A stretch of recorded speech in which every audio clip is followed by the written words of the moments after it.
नमस्कार विद्यार्थियों। भारत के एक महत्वपूर्ण राज्य जिसे राजस्थान कहा जाता है और राजस्थान के मरुस्थलीय क्षेत्र जिसे मरुभूमि या मरुस्थली के नाम से जाना जाता है उसके बारे में डिस्कशन कर रहे थे। और इस डिस्कशन में हमने सबसे पहले मरुस्थली के परिचय के बारे में डिस्कस किया कि मरुस्थली जो है वह किस प्रकार से राजस्थान की एक शान और आन और बान के रूप में जानी जाती है। सबसे पहले हमने इसके धरातल के बारे में डिस्कस किया था कि ये जो क्षेत्र है वो समुद्र तल से काफ़ी ऊंचा है, लगभग 150 मीटर ऊंचा है। केवल और केवल हम पश्चिमी जैसलमेर के मैदान की बात कर रहे हैं। इसके बाद ज़्यादातर के पूरे जो क्षेत्र में आपको बालू का स्तूप देखने को मिलता है।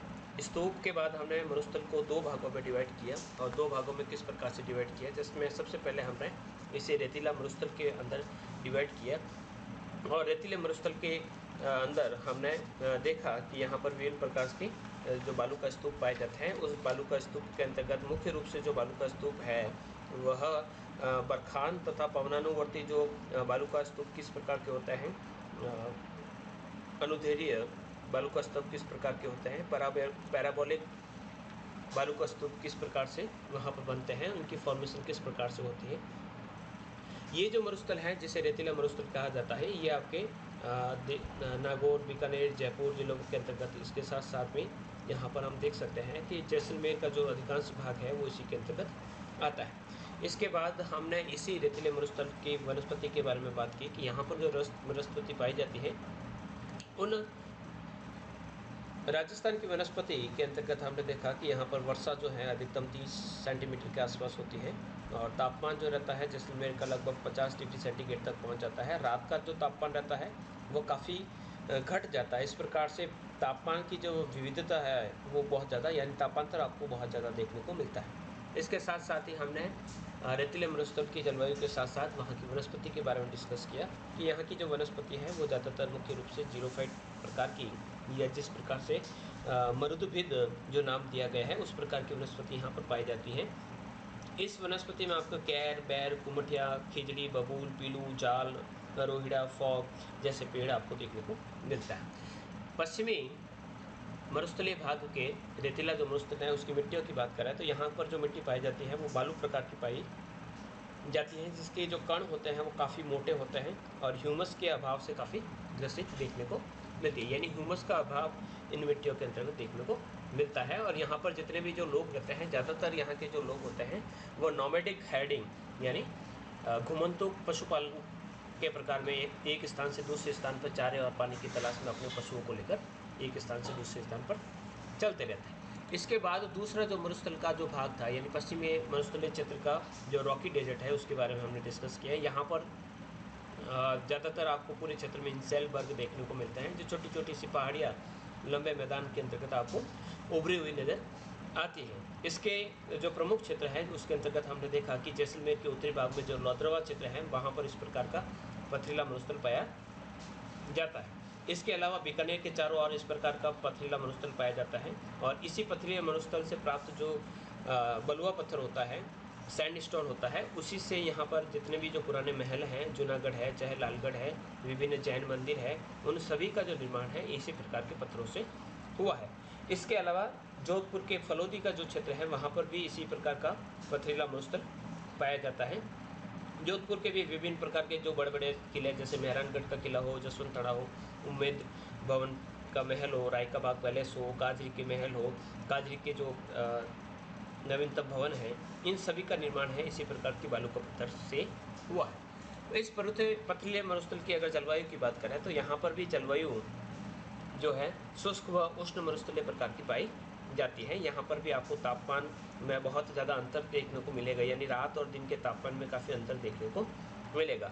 पश्चिमी शुष्क हवाएं चलती हैं, वर्षा की न्यूनता रहती है तथा दैनिक जो तापांतर है वो काफ़ी अधिक देखने को मिलता है। न्यूनतम सापेक्षिक आर्द्रता रहती है, यानी सापेक्षिक आर्द्रता का जो परसेंटेज रहता है वो काफ़ी कम देखने को, यानी 60 से 70% तक आपको सापेक्षिक आर्द्रता देखने को मिलती है। सापेक्षिक आर्द्रता के बारे में पिछली क्लास में हमने बात की थी कि अगर सापेक्षिक आर्द्रता 100 के आसपास होती है तो वहाँ पर बारिश की जो सुनिश्चितता है वो देखी जा सकती है। इसके अलावा कह सकते हैं कि ये वह क्षेत्र है, अगर जलवायु की बात करें तो इस पथरीले मरुस्थल के अंतर्गत कई बार बाढ़ भी देखी गई है, जैसे कि सन 2000 में यहाँ पर लूण, करणसर और बीकानेर, जोधपुर, सूरतगढ़ के क्षेत्र में 1-2 दिन की जो बारिश हुई उसमें भी यहाँ पर भारी बारिश देखने को मिली थी और बाढ़ के हालात हो चुके थे।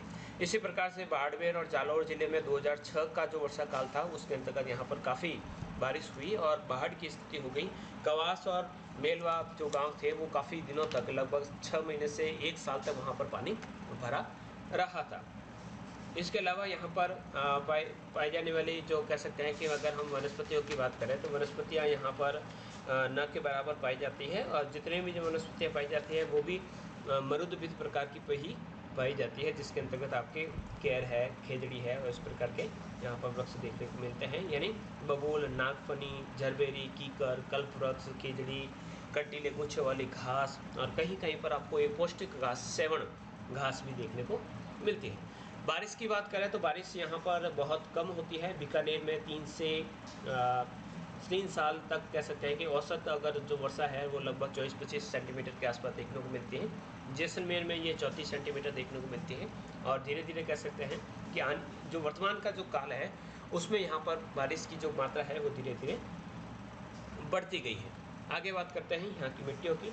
मिट्टियाँ यहाँ पर जितनी भी पाई जाती हैं उसमें से 90 से 95% जो मिट्टी पाई जाती है वो बालू प्रकार की पाई जाती है। केवल 5% जो मिट्टी है वो मृत्तिका प्रकार की पाई जाती है। लोहांश तत्वों की यहाँ पर काफ़ी कमी देखने को मिलती है। यहाँ की जो पूरा का पूरा जो क्षेत्र है या फिर तो वनस्पति या फिर कृषि दोनों से ही विहीन है, यानी न तो यहाँ पर वनस्पति देखने को मिलती है और न ही यहाँ पर कृषि क्षेत्र देखने को मिलता है। इस क्षेत्र के अंतर्गत जैसलमेर का जो लाठी सीरीज है और जिस प्रकार से हमने कहा था कि चांदन जो नलकूप है जिसे थार का गढ़ा कहा जाता है, वहाँ उन क्षेत्रों में भूमिगत जल की पट्टी आपको देखने को मिलती है। तो उन क्षेत्रों में आपको खेती बाड़ी की संभावनाएं देखने को मिल सकती है। फिर आगे बात करते हैं कि खनिज भंडार की बात करते हैं तो ये जो क्षेत्र है काफ़ी खनिज भंडार की दृष्टि से काफ़ी महत्वपूर्ण क्षेत्र माना जाता है। यहाँ पर जिप्सम के अकूत भंडार देखने को मिलते हैं। बीकानेर की जामसर, लूणकरणसर, कोलायत, सियासर, हरकासर, युगाल की खानें, जैसलमेर में जिप्सम, मोहनगढ़, हमीर वाली, घाणी, लखा इत्यादि क्षेत्रों में यहाँ पर निकाला जाता है। इसके अलावा बाड़मेर की बात करें तो बाड़मेर में जिप्सम, मधुपुर, कवासा, शौकर, उत्तरलाई और कुटानी खनन क्षेत्रों में देखने को मिलता है। तेल के भंडारों की बात करें तो तनोट से 30 किलोमीटर दूर डांडे वाला क्षेत्र में यहाँ पर तेल के अकुत भंडार देखने को मिले हैं। इसके अलावा जैसलमेर के रामगढ़ में भी पेट्रोल की संभावनाएं बढ़ी है। इसी प्रकार से बाड़मेर जिले में तेल के कुओं से वर्तमान में ONGC यानी Indian oil and natural gas company जो है वो वहाँ पर तेल खनन का कार्य कर रही है। इसके अलावा ब्रिटिश और फ्रांसीसी कंपनियाँ भी यहाँ पर केन एनर्जी नाम से यहाँ पर गैसों के भंडार को पता लगा रही है तथा पर खनन का भी कार्य कर रही है। तो इस प्रकार से ये सारा का सारा जो भौगोलिक परिचय था मरुस्थली के बारे में। इसके साथ ही राजस्थान एक ऐसा देश है, ऐसा एक राज्य है जहाँ पर आप देखेंगे कि यहाँ पर मरुभूमि के साथ साथ यहाँ पर कल्चर की विविधता देखने को मिलती है। सांस्कृतिक जो दृश्य है वो काफ़ी अलग प्रकार का देखने को मिलता है। मरुस्थली की संस्कृति की बात करें तो सांस्कृतिक दृष्टि से काफ़ी संपन्न क्षेत्र है। यहाँ पर अकाल, सूखा, गरीबी, बेरोजगारी, पानी की कमी जैसी समस्या निरंतर चली आ रही है, लेकिन फिर भी यहाँ पर राजाओं, महाराजाओं, ठिकानों, सामान्य जन द्वारा वीरान, वनस्पति विहीन तथा शुष्क जल विहीन क्षेत्र में सरसता उत्पन्न करने की दृष्टि से सांस्कृतिक धरोहर को बहुत संवारा, संजोया एवं संभाला गया है। इतना ही नहीं, उन्होंने उसमें विविध आयाम भी जोड़े हैं। मरुस्थली की बात करें तो मरुस्थली की जो सन 2011 की जो गणना हुई उसमें लगभग इसकी मरुस्थली की जो जनसंख्या की बात करें तो लगभग 33.5 लाख जनसंख्या थी और जनसंख्या घनत्व की केवल और केवल मरुस्थल की बात करें तो 44 व्यक्ति प्रति वर्ग किलोमीटर यहाँ पर व्यक्ति रहते थे। जनसंख्या का अगर देखें तो मुख्य तो उत्तरी तथा उत्तरी पूर्वी भाग में ही यहाँ पर ज़्यादा जनसंख्या देखने को मिलती है। मरुस्थली का जो पश्चिमी भाग है वहाँ पर जनसंख्या बहुत कम देखने को मिलती है। इस प्रकार से कहा जा सकता है कि ब्रुन्स जो थे जिसे मानव भूगोल में काफ़ी महत्वपूर्ण स्थान माना जाता है और वो कहते हैं कि जनसंख्या और वर्षा के मानचित्रों में काफ़ी सामान्यता पाई जाती है, यानी जहाँ जहाँ पर वर्षा होती है वहाँ पर आपको जनसंख्या की अधिकता भी देखने को मिलती है और यही सत्य है। इसी कारण देखा जा सकता है कि चूरू में जो जनसंख्या घनत्व है वो 114 व्यक्ति प्रति वर्ग किलोमीटर है, तो वहीं जैसलमेर में आपको 17 से 9 व्यक्ति प्रति वर्ग किलोमीटर देखने को मिलते हैं। तो जनसंख्या का ये जो न्यूनतम घनत्व यहाँ पर पाया जाता है, तो उसके पीछे कारण है यहाँ की कठोर व शुष्क जलवायु, मरुस्थलीय क्षेत्र, खनिज व औद्योगिक प्रतिष्ठानों की कमी, और इसी के कारण यहाँ पर रोजगार न मिलना यहाँ पर जनसंख्या की कमी को प्रकट करता है। तो इस प्रकार से यहाँ की जो वाशिंदे हैं, यहाँ के जो लोग हैं, वह प्रकृति से फिर भी यहाँ पर इतनी कठोर जलवायु होते हुए भी यहाँ से प्रकृति से समायोजित करते हैं और अपनी आर्थिक क्रियाएं जैसे कि पशुपालन हो, पर्यटन की बात करो या कृषि की बात करें, इन सभी को बढ़ाकर अपना जीवन यापन कर रहे हैं।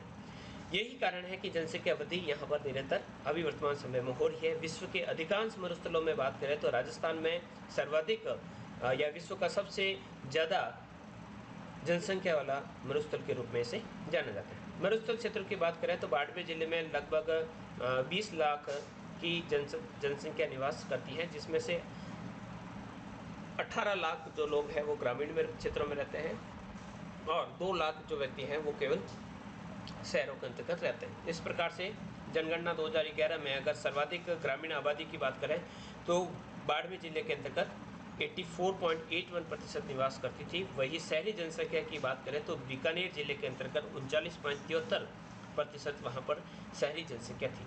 सन 2001 के आंकड़ों पर अगर हम देखें तो पता चलता है कि बीकानेर में सबसे अधिक जनसंख्या वृद्धि दर 122.7% अंकित की गई थी और वहीं न्यूनतम जनसंख्या वृद्धि की बात करें तो बाड़मेर में आपको 24.15% देखने को मिलती है। तो इस प्रकार से जनसंख्या की वृद्धि में भी यहाँ पर काफ़ी अंतर देखने को मिलता है। लेकिन जैसे जैसे यहाँ पर इंदिरा गांधी सिंचाई परियोजना स्टार्ट हुई, उसके बाद यहाँ पर जनसंख्या में निरंतर वृद्धि हुई और सिंचाई क्षेत्र बढ़ता गया है, लोगों को आजीविका के साधन मिले और वहाँ पर जनसंख्या भी बढ़ने लगी। साक्षरता की दृष्टि से बात करें तो जैसलमेर, केवल मरुस्थली की बात करते हैं तो जैसलमेर की जो टोटल जनसंख्या है उसमें से 50.97% जो जनसंख्या है वो साक्षर है, और इसमें से साक्षरता का अगर पुरुष और महिला का प्रतिशत देखें तो 66.26% जो है पुरुषों का है और 32.05% है वो स्त्रियों का है। इसी प्रकार से चूरू के अंतर्गत आपको जो साक्षरता है वो 66.81 देखने को मिलती है, बीकानेर में 59.61 देखने को मिलती है। तो इस प्रकार के साक्षरता का जो प्रतिशत है वह मरुस्थलीय जिलों के अंतर्गत देखें तो सर्वाधिक जो प्रतिशत है वो आपको चूरू जिले के अंतर्गत देखने को मिलता है। चूरू के अंतर्गत आपके 66.81% जो है वो पुरुष और महिलाएं पढ़ी लिखी है, यानी सबसे कम प्रतिशत की बात करें तो वो बाड़मेर में रहा है और सबसे अधिक की बात करें तो मरुस्थलीय जिलों के अंतर्गत सबसे अधिक ये जो प्रतिशत रहा है वो चूरू जिले के अंतर्गत रहा। यहाँ पर शिक्षा के प्रचार और प्रसार की जो विकास की जो गंगा है वो नहीं बह सकी, और इसका पीछे जो प्रमुख कारण ये माना जा सकता है कि जो संपूर्ण मरुस्थलीय क्षेत्र है वो विकास विहीन था और यहाँ पर इतना शिक्षा का प्रचार प्रसार नहीं हो पाया। चूरू के पश्चिमी भागों में जनसंख्या का जो लिंगानुपात की बात करें तो काफ़ी अधिक पाया जाता है, लगभग 1000 के अनुपात में 948 महिलाएं आपको देखने को मिल सकती हैं, यानी जहाँ जहाँ पर साक्षरता का प्रतिशत है वहाँ पर आपको लिंगानुपात भी अच्छा देखने को मिलता है। तो चूरू के पश्चिमी भाग में सर्वाधिक लिंगानुपात पाया जाता है क्योंकि वहाँ पर शिक्षा की व्यवस्था काफ़ी अच्छी देखी जा सकती है। मरुस्थली से गांव दूर दूर सुरक्षित व जल प्राप्ति के स्थान पर पाए जाते हैं। जल के लिए वहाँ पर टाँका पेय जल पानी का मुख्य स्रोत होता है। टाँके में वो वर्ष भर पानी को इकट्ठा करके रहते हैं, यानी जब बारिश का पानी होता है तो बारिश के पानी को वहाँ पर पालर कहा जाता है, तो पालर पानी को वो इकट्ठा करते हैं और टाँके में संजो रखकर वर्ष भर उसके उपयोग करते हैं। कुएं के ऊपर ये 4 मीनारें बनाते हैं ताकि काफ़ी दूर से ये मीनारें दिखाई दे, और हर मीनार के पास आप देखेंगे तो वहाँ पर आपको एक घिरनी यानी उस टाँके में से पानी निकालने के लिए और एक बर्तन और एक रस्सी देखने को मिलेगी, तथा साथ ही साथ यहाँ पर पशुओं को पानी पिलाने के लिए एक छोटी सी पात्र या फिर कुई देख सकते हैं, या फिर कह सकते हैं जिसे हवाला या फिर कह सकते हैं जिसे खेड़ी कहा जाता है। तो वहाँ पर आपको खेड़ी नाम के यानी पशुओं को पानी पिलाने के लिए वहाँ पर आपको देखने को मिल सकता है। मरुस्थली में अगर गाँवों की बात करें तो गाँवों की जो स्थिति है वो इस प्रकार के गाँवों में मकानों की स्थिति की बात करें तो ज़्यादातर यहाँ के जो मकान होते हैं वो गोलाकार और घास फूस से बनाए जाते हैं, जिन्हें ये झूपे या झोंपड़े कहते हैं। तो झोंपड़े जो मरुस्थलीय भूदृश्य में बहुत काफ़ी सुहाने लगते हैं। इसमें हवा प्रकाश की पूर्ण व्यवस्था होती है। कुछ बड़े गाँवों और कस्बों में सेठों की हवेलियाँ व मकान भी देखने को मिल सकते हैं, जहाँ पर आपको एक चौकीदार भी नज़र आ सकता है। सेठ बाहर दूसरे राज्यों में रहकर कारोबार करते हैं और यही कारण है कि सुजानगढ़, लाडनू, चूरू, पिलानी, फतेहपुर, नावलगढ़, लक्ष्मणगढ़, रतनगढ़, सरदारशहर, जोधपुर, जैसलमेर इत्यादि में आपको हवेलियाँ देखने को मिलती हैं। इन गाँवों में किलाबंदी की व्यवस्था रियासत काल से ही काफ़ी शुरू है। गांव के मध्य के भाग में आपको एक केंद्र स्थल होता है, उसके चारों और उसकी जहां तक सीमा होती है, जहां पर जनसंख्या रहती है, उसके चारों तरफ वहां पर एक परकोटा भी आपको देखने को मिलता है। यहाँ पर जो अधिकांश जनसंख्या है उसका जो कार्य है वो पशुपालन कार्य या कृषि कार्य पर निर्भर रहता है। इसके अलावा यहाँ पर सांस्कृतिक उद्देश्य की बात करें तो यहाँ पर कोलायत, यहाँ पर कपिल मुनि का आश्रम है, देशनुख कारणी माता का मंदिर, नाकोड़ा पार्श्वनाथ जी का मंदिर, रामदेवरा रामदेव जी का स्थान, लूणकरणसर, फलोदी, पोखरण जहाँ पर परमाणु परीक्षण हुए, पचपदरा, समदड़ी, शेरगढ़, महामंदिर, इंदिरा गांधी नहर परियोजना, ये सभी यहाँ पर कह सकते हैं कि इस प्रकार के क्षेत्र है जहाँ पर आपको सिंचाई की सुविधा भी देखने को मिलती है तथा वहाँ पर धार्मिक सद्भाव के केंद्र भी देखने को मिलते हैं। तो इस प्रकार से मरुस्थली का जो सांस्कृतिक वातावरण है वो इस प्रकार से काफ़ी विविधतापूर्ण आपको देखने को मिलता है। अब बात करते हैं राजस्थान की इस मरुस्थली की अर्थव्यवस्था की बात करते हैं कि यहाँ की जो लोग हैं उनका मुख्य ऑक्यूपेशन क्या है, वो किस प्रकार से अपनी आजीविका चलाते हैं। तो यहाँ की अर्थव्यवस्था की बात करें तो यहाँ पर सबसे ज़्यादा कह सकते हैं कि राजस्थान मरुस्थल का जो थार का मरुस्थल है विश्व का काफ़ी अनूठा मरुस्थल है, जहाँ पर जनसंख्या और पशुपालन का सर्वाधिक दबाव पाया जाता है। यद्यपि कृषि कार्यों के लिए यहाँ पर जलवायु, मिट्टियाँ और धरातलीय अवस्थाएं व सिंचाई के लिए पानी की उपलब्धि या समस्याएं भीषण व अनुपयुक्त है, यानी दोनों ही यहाँ पर पानी की काफ़ी किल्लत है और पानी न होते हुए भी फिर भी ये कठोर परिस्थितियों में रहकर संघर्ष करते हुए जो रोई के क्षेत्र होते हैं, यानी जो बरखान के जो अर्धचंद्राकार क्षेत्रों के बीच के जो क्षेत्र होते हैं जहाँ पर उपजाऊ भूमि यहाँ पर इनको देखने को मिलती है, वहाँ पर ये कृषि कार्य करते हैं। खरीफ की फसल बोते हैं क्योंकि ज़्यादातर इनकी जो कृषि होती है वह वर्षा निर्भर होती है, जिसके अंतर्गत बाजरा, मूंग, मोठ, गवार, तिल, उड़द इत्यादि की खेती ये करते हैं। उड़द की खेती कम देखने को मिलती है, लेकिन बाकी जब सभी फसलें हैं वो काफ़ी अच्छी मात्रा में उगाई जाती है। रबी की फसलों की बात करें तो सिंचाई की सहायता से यहाँ पर जो गेहूँ, चना, सरसों, तारामीरा, बाड़मेर में अरंडी इत्यादि की फसलें उगाई जाती हैं।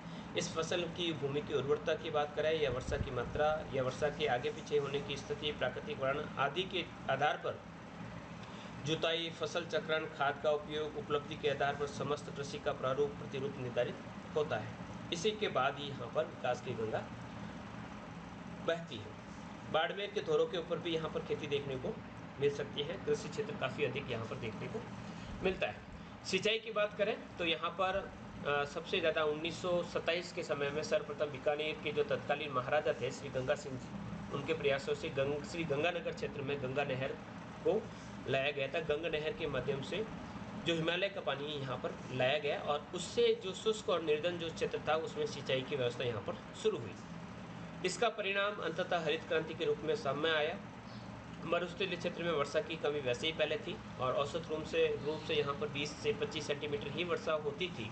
प्रदेश में मिट्टी भी काफ़ी बालूयुक्त होती है और साथ ही वर्षा से अधिक वाष्पीकरण अधिक होता है। तो इस प्रकार की अनुपयुक्त जलवायु के बावजूद भी यहाँ पर कृषि का कार्य किया जाता है। तो उसके पीछे मुख्य जो योगदान रहता है इन नहरों का या इंदिरा गांधी नहर जो परियोजना शुरू हुई है उसको दिया जा सकता है। यही कारण है कि कोलायत, देशनोक, पलाना, नोखा, लूणकरण इत्यादि क्षेत्रों में जहाँ पर मात्र पहले बाजरा, मोठ और गवार ही उगाए जाते थे, वहाँ पर आप चना, गेहूँ, मूंगफली, दालें और तिलहन जैसे जो फसलें हैं वो भी पैदा की जाने लगी। तो उसके पीछे कारण क्या है कि वहाँ पर पानी की जो उपलब्धता है वो नहर के माध्यम से हो चुकी। यही कारण है कि लूणकरण जो क्षेत्र है वह राजस्थान का प्रमुख मूंगफली उत्पादक क्षेत्र और मंडी दोनों के रूप में अपनी पहचान रखता है। इसके अलावा जैसलमेर और चूरू क्षेत्र में भी सिंचाई का जो व्यवस्था थी उसमें काफ़ी परिवर्तन देखने को मिला है। जैसलमेर क्षेत्र में लाठी जो सीरीज है वहाँ से भी नलकूपों को निकालकर यहाँ पर पशुओं को तथा कृषि के काम में लिया जाता है।